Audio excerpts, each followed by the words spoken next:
क्या स्वामी प्रसाद मौर्य अखिलेश यादव की पसंद है या मजबूरी?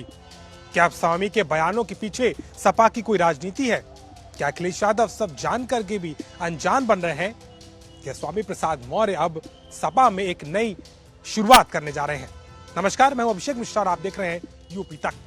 उत्तर प्रदेश की सियासत में इस वक्त एक नाम बहुत जोरों से नजर आता है, वो है स्वामी प्रसाद मौर्य का, जो अपने सनातन धर्म के विरोध के बयानों को लेकर के पिछले कई महीनों से चर्चा का विषय बने हुए हैं। विषय पे चर्चा तो हुई, लेकिन इस बात की चर्चा और ज्यादा हो गई कि क्या आखिरकार अखिलेश यादव स्वामी के इन बयानों के साथ खड़े हैं? क्या वाकई में सनातन धर्म पर इस तरीके की टिप्पणी करके अखिलेश यादव के लिए किसी नए वोट बैंक की तैयारी कर रहे हैं स्वामी? इन तमाम सवालों को लेकर के कहीं ना कहीं एक गहन विचार समाजवादी पार्टी के अंदर पिछले दिनों देखा गया। हम आपको तसदीक से बताते हैं कि आखिर स्वामी को लेकर के अखिलेश यादव का यह रवैया क्या दर्शाता है। दरअसल कुछ महीने पहले पार्टी के अंदर के नेताओं में ये लगातार बात सामने आ रही थी कि स्वामी प्रसाद मौर्य जिस तरीके से हिंदू धर्म पर टिप्पणी कर रहे हैं वो पार्टी के लिए नुकसानदायक साबित हो सकता है। इसको लेकर के अखिलेश यादव ने उस समय कुछ नहीं कहा और स्वामी प्रसाद मौर्य को बाकायदा पार्टी का महासचिव भी बनाया गया, उनका प्रमोशन भी हुआ और उनकी लाइन को एक बड़ी लाइन के तौर पर सामने रखा गया। स्वामी प्रसाद मौर्य ने केवल सनातन धर्म ही नहीं बल्कि उसके हर एक पहलू को लेकर के टिप्पणी की है। विधानसभा के सत्र के दौरान रामचरितमानस की चौपाइयों को दलित विरोधी बताया था, राम मंदिर को लेकर के इसे धोखा करार दिया था। उसके बाद में उन्होंने मां लक्ष्मी को लेकर के टिप्पणी की और यही नहीं रुके, हाल ही में उन्होंने हिंदू धर्म को धोखा बताया और सीधे तौर पर इसे भ्रामक पैदा करने वाला बताया है।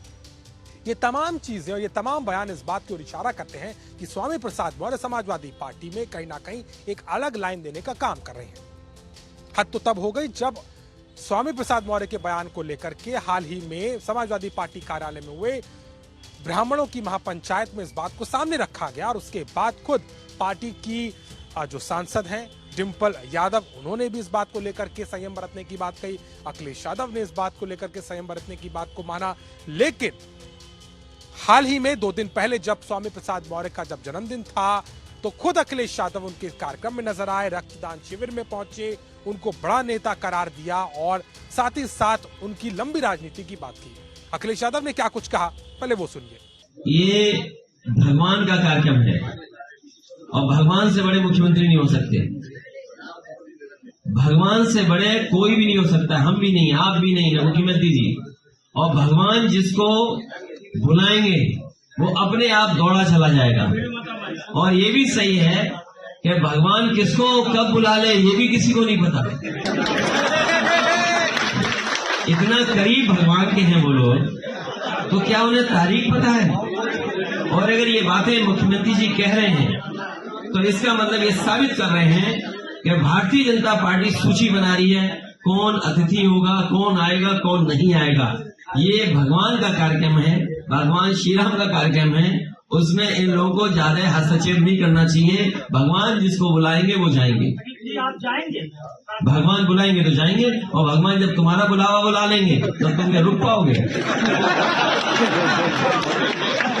ये तो मेडिकल कॉलेज में बोल रहे हैं। और याद रखना, ये जितने भी डॉक्टर सब मिलकर के जाना। तो सुना आपने किस तरीके से अखिलेश यादव ने सीधे तौर पर समर्थन किया है और अखिलेश यादव इस बात को बखूबी जान रहे हैं कि स्वामी प्रसाद मौर्य जिस तरीके की बयान दे रहे हैं उसका असर राजनीति पर क्या हो सकता है। दरअसल स्वामी प्रसाद मौर्य जो समुदाय से आते हैं वो कहीं ना कहीं समाजवादी पार्टी के लिए एक बड़ा मील का पत्थर साबित हो सकती है। बौद्ध समाज के बारे में अगर बात की जाए तो आज से लगभग 12-14 साल पहले जिनकी जो संख्या थी लगभग 2.5 से 3 लाख हुआ करती थी उत्तर प्रदेश में, अब वो 25 लाख तक पहुंच गई है। यानी कि एक अलग तरीके का वोट बैंक समाजवादी पार्टी को स्वामी प्रसाद मौर्य के साथ खड़ा हुआ नजर आता है। वहीं दलितों को लेकर के भी समाजवादी पार्टी लगातार पीडीए के नारे पर चल रही है। पिछड़ों के साथ में दलित और अल्पसंख्यकों को मिलाकर के ही उत्तर प्रदेश में बीजेपी को चुनौती देने की कवायद है। और अगर स्वामी प्रसाद मौर्य इस तरीके के बयानों को सामने रखते हैं तो वो सीधे तौर पर समाजवादी पार्टी को फायदा करता है, क्योंकि पिछड़ों और दलितों के साथ एक नए वर्ग को बनाने की कवायद नजर आती है। वहीं अगर देखा जाए तो स्वामी प्रसाद मौर्य से मौर्य बिरादरी और अति पिछड़ा के उस वोट बैंक को भी साधने की कवायद है जो हमेशा से समाजवादी पार्टी के पास रहा, लेकिन बीजेपी ने उसमें डेंट किया और पिछले चुनाव में एक बड़ा तबका वो बीजेपी के साथ जुड़ा। हालांकि केशव प्रसाद मौर्य एक चेहरे के तौर पर मौर्य समाज की नुमाइंदगी करते हैं, लेकिन स्वामी की स्वीकार्यता दलित, बौद्ध और अति पिछड़ा बिरादियों में भी बड़े तौर पर देखी जा रही है। अखिलेश यादव इस बात को जानते हैं और अपने इस अलायंस को पीडीए के नारे के फॉर्मूले पर चला रहे अखिलेश यादव भी कहीं ना कहीं स्वामी प्रसाद मौर्य की इस भूमिका से पूरा फायदा लेते हुए नजर आते हैं। अब सवाल ये उठता है कि क्या अखिलेश यादव इस बात से इत्तेफाक नहीं रखते कि सनातन धर्म को लेकर के जो टिप्पणियां की जा रही हैं वो पार्टी को नुकसान पहुंचा सकती है। दरअसल इस बात को लेकर के भी पार्टी में दो राय हैं, लेकिन स्वामी प्रसाद मौर्य को एक बड़ा नेता बताकर उनकी राजनीति की लंबी पारी की बात कहकर अखिलेश यादव ने इस बात को साफ कर दिया कि उनकी लाइन उनकी है और कहीं ना कहीं इसका अप्रत्यक्ष रूप से फायदा पार्टी को मिलेगा जो वो लेने को तैयार है। हालांकि चुनाव से ठीक पहले अखिलेश यादव भी इस वक्त राम मंदिर के इर्द गिर्द हो रही सियासत पर भी खुलकर बोल रहे हैं।